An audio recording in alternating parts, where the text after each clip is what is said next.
Hi, I'm Ruben Saltzman with Structure Tech Home Inspections, and today we're going to talk about inspecting sub-slab ductwork.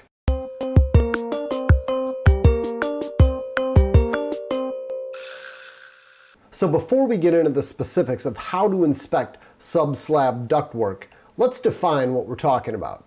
This is the material that's used as heat runs throughout a slab. It's usually throughout a basement slab, but it could be slab on grade too.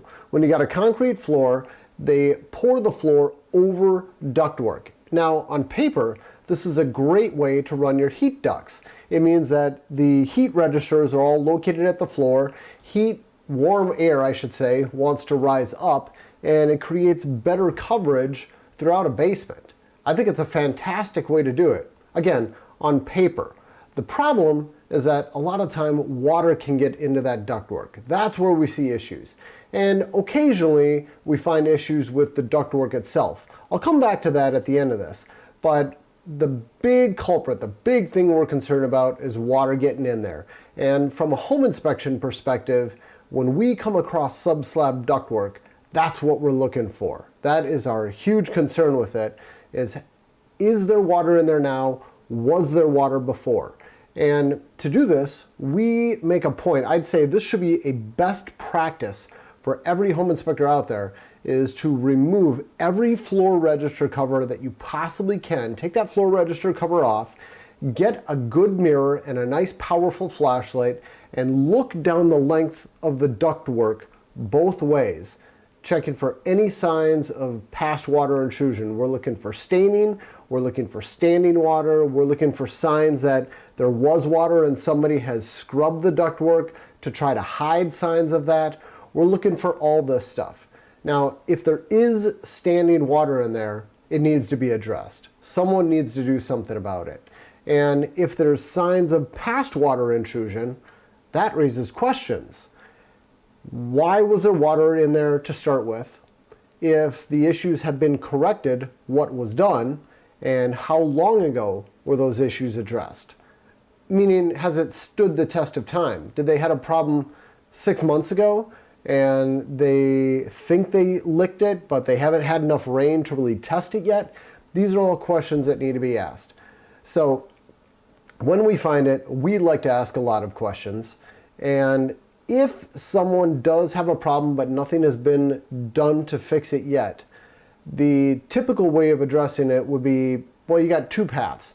Number one is you abandon the ductwork entirely. Basically, you seal it off. They will seal off all the openings in the floor, and then you will have a contractor run new ductwork through the finished spaces, which gets to be very expensive. Or you could have somebody try to fix it, which means that you're going to waterproof the system. You're probably going to deal with a lot of water management around the outside of the house to make sure that no water ever gets in there again. And you may also need to install a drain tile system where the sump basket is going to be significantly lower than the lowest part of your sub-slab ductwork to help collect any water from rising up and getting into that ductwork. And then finally, you're going to need to seal the system off. It'd be called encapsulation. Now, encapsulating it isn't going to prevent water from getting into the ductwork. You're not making it watertight, but you will address any lingering mold issues that may have occurred because you had standing water in the ductwork. So there's a lot of stuff involved if you have a water problem with sub-slab ductwork. That's why we're super picky about pulling all these floor registers and getting in there and getting a good look down all the ductwork. It's so important that at my company, at Structure Tech here, we actually offer sub-slab ductwork inspections now. And this is driven out of demand for it. It's not something where we came up with some product and we started foisting it on people. This is where people kept asking us, is there some type of specialized inspection you can do? Maybe you could use your sewer inspection camera and get in there. And that's exactly what we do. We use these rigid sewer inspection cameras with these very small heads that can actually fit in there and make the turns. And we create a map of where the ductwork runs, and we're able to inspect every little bit of it to make sure that it's all bone dry and there's no problems. Okay, I digress. That's a specialized inspection. It's something we kind of made up. I don't know of any other home inspectors who are offering that. So if you're outside of Minnesota, in fact, outside of the Twin Cities area, this probably doesn't help you at all. Sorry for the tangent, but that's how important this is. And now, for the other part of this, besides water, the other thing that you may be concerned about, we don't run into this a lot, but there could be other materials that are problematic. Now, in last week's video, I talked about transite ductwork. That's stuff made with transite cement asbestos. It contains asbestos.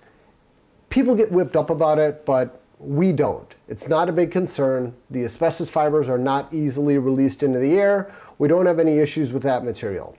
And then there's metal ductwork. Every once in a while, I have personally seen a few houses with sub-slab metal ductwork. I don't know who could have thought this was a good idea. And then in some areas of the country, they actually used cardboard tubes, basically sauna tubes. It's the same thing you would use for a deck footing, this cardboard tube. They would use that for ductwork. And you can imagine what happens to that over the time. It falls apart. So that would be a concern too. And that's why it's so important. I know I've said this like 7 times in this video, for a home inspector to do all they can to look down every one of those runs to see if there's any signs of deterioration or water. And if there is, got to start asking questions. Okay, I think that sums it up. Just for fun, here's a few more goodies of some interesting stuff we found. Take a look at these. Look, we got some mice in the ductwork. We've got a snake in the ductwork. Yikes. We've got somebody's pipe that we found in the ductwork. I could go on and on. All right, we got to bring this video to an end. I'm Ruben Saltzman with Structure Tech Home Inspections. Thank you for watching. Take care.